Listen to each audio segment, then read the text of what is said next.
যে এই দেশে বিচার ব্যবস্থাটাকে নিয়ে সরকার যে কোন লেভেলের মানে তামাশা করছে, মানে যে ধরনের ওই যে গাড়ি ভাঙচুর বা গাড়ি পোড়ানোর মামলা তাদের উপরে দেওয়া হয়, আমরা দেখেছি যে ওই সিটি কর্পোরেশনের ময়লার গাড়ি সেটা পোড়ানোর মামলায় তারা মির্জা ফখরুলের মতো একজন সজ্জন ব্যক্তি এবং বিএনপির মহাসচিব তার বিরুদ্ধেও কিন্তু তারা ভুয়া মামলা দিয়েছে। এবং আজকের দিনে আমি বিশেষ করে স্মরণ করতে চাই ডক্টর জাফরুল্লাহ চৌধুরীকে তার মৃত্যুবার্ষিকী উপলক্ষে। এবং আপনি জানেন যে এই ডক্টর জাফরুল্লাহ চৌধুরী তার মতো একজন ব্যক্তি, তার বিরুদ্ধে কিন্তু ওই পুকুরে জাল ফেলে মাছ চুরি করেছেন তিনি, এ ধরনের ভুয়া মামলায় সরকার দিয়েছে। তো এই যে মানে মামলাগুলো যে কতটা তামাশার পর্যায়ে, যে ডক্টর জাফরুল্লাহ চৌধুরীর মতো ব্যক্তি তার বিরুদ্ধে মাছ চুরির অভিযোগে মামলা দেওয়া হয়, মির্জা ফখরুলের বিরুদ্ধে মামলা দেওয়া হয় যে তিনি সিটি কর্পোরেশনের ময়লার গাড়িতে তিনি আগুন দিয়েছেন, হাবিবুর রহমান হাবিবকে এমন মানে মামলায় তাকে জড়ানো হয় যেখানে ওই স্থানে তার কোনো উপস্থিতিই ছিল না, কিন্তু তার বিরুদ্ধে ভুয়া মামলা বানোয়াট মামলা দিয়ে দেওয়া হচ্ছে। তো এই যে মানে চোখের সামনে আমরা দেখতে পাচ্ছি যে যেখানে মানে কোনো ঘটনার অস্তিত্ব যে ঘটনা ঘটেনি সেই ঘটনা মানে গায়েবী ঘটনা বলে যে গায়েবী মামলা দেওয়া হচ্ছে, ভুয়া মামলা দেওয়া হচ্ছে, এবং দিনের পর দিন এই মামলায় তারা হাজার হাজার নেতাকর্মীকে আক্রান্ত করছে। এবং এই যে একটা অপশাসন যেখানে চিফ জাস্টিস দেশ ছেড়ে পালাতে হয়, এই যে বিচার ব্যবস্থাটাকে নিয়ে যে শেখ হাসিনার ছেলে খেলা, আমি এই বিষয়টা নিয়ে জনাল আবেদীন আপনার কাছ থেকে কিছু মন্তব্য শুনতে চাই। এই যে হাবিবুর রহমান হাবিব বা মির্জা ফখরুল ইসলাম আলমগীর বা এই যে ডক্টর জাফরুল্লাহ চৌধুরী, আজকে ডক্টর জাফরুল্লাহ চৌধুরী উনার 20 এপ্রিল উনার প্রথম মৃত্যুবার্ষিকী। এবং আপনারা জানেন এই যে এই এপ্রিল মাসে আবার এই যে খুব সম্ভবত 20 এপ্রিল 2012 সালে এই আপনার ইলিয়াস আলীকেও গুম করা হয়েছিল। এই সপ্তাহে অনেকগুলো বড় বড় রাজনৈতিক ঘটনা বাংলাদেশে ঘটেছে। তারপরে আপনার 21 এপ্রিল খুব সম্ভবত প্রেসিডেন্ট জিয়া 1977 সালে আপনার দেশের প্রেসিডেন্ট হন, সেটা নিয়ে প্রথম আলোতে আজে বাজে লেখা লিখছে। এগুলো নিয়ে আমরা পরে আসবো। যাই হোক, ডক্টর জাফরুল্লাহ চৌধুরী বাংলাদেশের হিরো অব দ্য হিরোস আমি মনে করি। ডক্টর জাফরুল্লাহ চৌধুরীকে যে অপমান বাংলাদেশের আদালত নামের এই কুলাঙ্গারের এই পেটিকোট মার্কা আদালত, মুজিব কোর্টের আদালত যা করেছে, এটা ইতিহাসে আমার মনে হয় অত্যন্ত বাজেভাবে লেখা থাকবে। ডক্টর জাফরুল্লাহ চৌধুরী একজন, আমি কি বলবো, কিংবদন্তি তুল্য হিরো। তার বর্ণাঢ্য কেরিয়ারের কথা, লম্বা কথা আমরা বাদ দিলাম। উনি ঢাকা মেডিকেল কলেজের ছাত্র সংসদের 1964 সালে জেনারেল সেক্রেটারি ছিলেন। 1965 সালে যখন ছাত্র ইউনিয়ন ভেঙে যায়, উনার মাধ্যমে এটা একীভূত হয় এই যে রাশেদ খান মেনন এবং মতিয়া চৌধুরী, বা তারপরে যদিও আবার পরের দিনই ভেঙে গেছে এই চীনপন্থী এবং মস্কোপন্থী দুই, এবং উনি ছিলেন ঐক্যের প্রতীক। তারপরে বাংলাদেশের মুক্তিযুদ্ধের যে উনি যেভাবে লন্ডন থেকে যোগ দিয়েছিলেন মুক্তিযুদ্ধে, এটা তো একটা আমি মনে করি ভবিষ্যতে একটা মুভি হবে, হলিউড মুভি হবে, ব্লকবাস্টার। কারণ আপনারা নিশ্চয়ই জানেন উনি পাকিস্তানি পাসপোর্ট যখন হাইড পার্কে ছিঁড়ে ফেলে উনার বন্ধু আরেকজন ডক্টর মবিনকে নিয়ে যখন সিরিয়ান এয়ারলাইন্সের প্লেনে উঠে দামাস্কাসে নামে, তখন পাকিস্তানি কর্নেলরা দুইজনকে গ্রেপ্তার করার জন্য প্লেনে উঠে। এবং এই যে রোমান্টিসিজম, এই যে অ্যাডভেঞ্চারিজম, এগুলা তো মানে লোমহর্ষক, আমরা ফিল্মে দেখছি। সেই প্লেন আপনার কয়েক ঘন্টা আটক করে ডক্টর জাফরুল্লাহ চৌধুরী এবং ডক্টর মোমিনকে গ্রেপ্তার করার জন্য। কিন্তু দামাস্কাসে যেহেতু তাদের কোনো পাসপোর্ট ছিল না, তারা একটা জাতিসংঘের উদ্বাস্তুর আপনার নিয়ে পাস নিয়ে তারা ট্রাভেল করছিল, এবং তাদের দুজনের জন্য পুরো প্লেনেই আপনার আটক করা রাখা হয়েছিল, বাট তাদেরকে গ্রেপ্তার করতে পারেনি ফরচুনেটলি।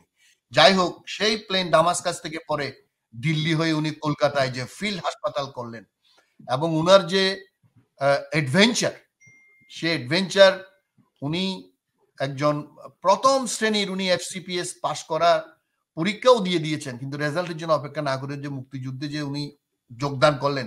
এবং ওনার মুক্তিযুদ্ধ 2023 সালের 20 এপ্রিল যেদিন উনি ইন্তেকাল করেন, সেই দিন পর্যন্ত ওনার মুক্তিযুদ্ধ চলে। এবং উনি যে আমাদের বাংলাদেশের যে গণস্বাস্থ্য, উনি যে স্বল্প দামে দক্ষিণ এশিয়ায় না, আমার মনে হয় না পৃথিবীতে এত সস্তা দামে আপনার করতে, আপনার এই যে ডায়ালাইসিস, কিডনি ডায়ালাইসিস যে উনি সিস্টেম চালু করছে মাত্র কয়েকশো টাকা গরিবদের জন্য। এবং উনি যে মেডিকেল কলেজ, উনি যে স্বাস্থ্যনীতি, উনি যে ওষুধ নীতি, উনি আমরা অনেকেই জানি না, উনি কিন্তু ভারতের স্বাস্থ্যনীতি পর্যন্ত ওষুধ নীতি উনি করেছেন। রাজীব গান্ধী যখন ভারতের প্রধানমন্ত্রী, উনি স্পেশাল প্লেন পাঠিয়ে ওনাকে নিয়ে যাওয়া হয়েছিল ভারতের স্বাস্থ্যনীতি করার জন্য।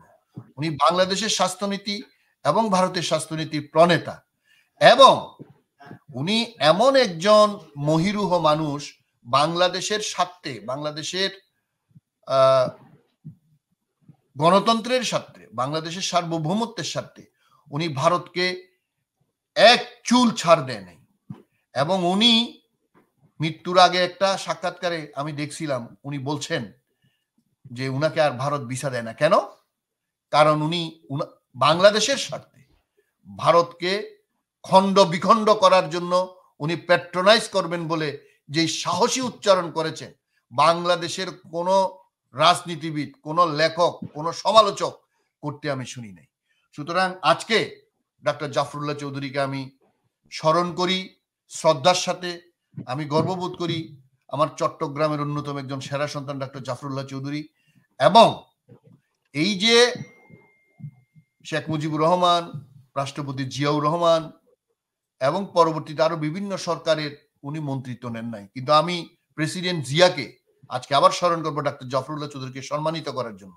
আপনারা জানেন 1977 সালে স্বাধীনতা পুরস্কার যে যখন ঘোষণা করা হয়, প্রথম পুরস্কার দেওয়া হয় মৌলানা আব্দুল হামিদ খান ভাসানী, জাতীয় কবি নজরুল এবং সাথে ডক্টর জাফরুল্লাহ চৌধুরী। রতনে রতন চিনে আমাদের প্রেসিডেন্ট রাষ্ট্রপতি জিয়া এই মানুষটাকে সেই 1977 সালে চিনেছিলেন। আমরা জানি উনি ম্যাগসাইসে পুরস্কার পাশ করছেন, আমরা জানি উনাকে কানাডার টরন্টো ওয়ার্ল্ড মেডিসিন অর্গানাইজেশন উনাকে ডক্টর অফ হেলথ সায়েন্স উপাধি দিয়েছেন।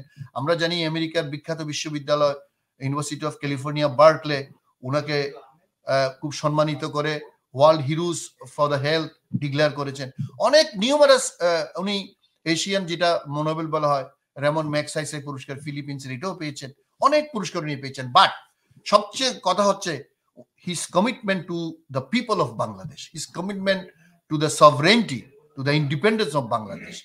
এই যে একজন কমিটেড এরকম একজন হিরো আমরা হারিয়ে ফেলেছি, এবং অসম্মানিত করেছে এই তথাকথিত হাসিনার পেটিকোট মার্কা আদালত এই ডাক্তার জাফরুল্লাহ চৌধুরীকে, এবং উনাকে এই যে হাবিব ভাইয়ের মতো মানে আদালত অবমাননার দায়ে উনাকে আপনার আদালতে কয়েক ঘন্টা দাঁড় করিয়ে রেখেছিলেন। তো যাই হোক, এই অপমানের হাবিব ভাইদের, ডাক্তার জাফরুল্লাহ চৌধুরীদের, মির্জা ফখরুল ইসলাম আলমগীরদের এই যে স্যাক্রিফাইস, এগুলা বাংলাদেশের মানুষ আমরা চিরদিন স্মরণ রাখবো। এই দিনের ইতিহাস লেখা হবে এই স্বৈরাচার, এই ফ্যাসিস্ট রেজিমের সময় যে মানুষগুলা গণতন্ত্রের জন্য যুদ্ধ করে আজকে নতুন বাংলাদেশ যেদিন হবে সেদিন আপনাদের ইনশাআল্লাহ জয়ধ্বনি, তুর্যধ্বনি বাংলাদেশের মানুষ বাজাবে। অসংখ্য ধন্যবাদ জনাব জয়নুল আবেদিন। আমি এই পর্যায়ে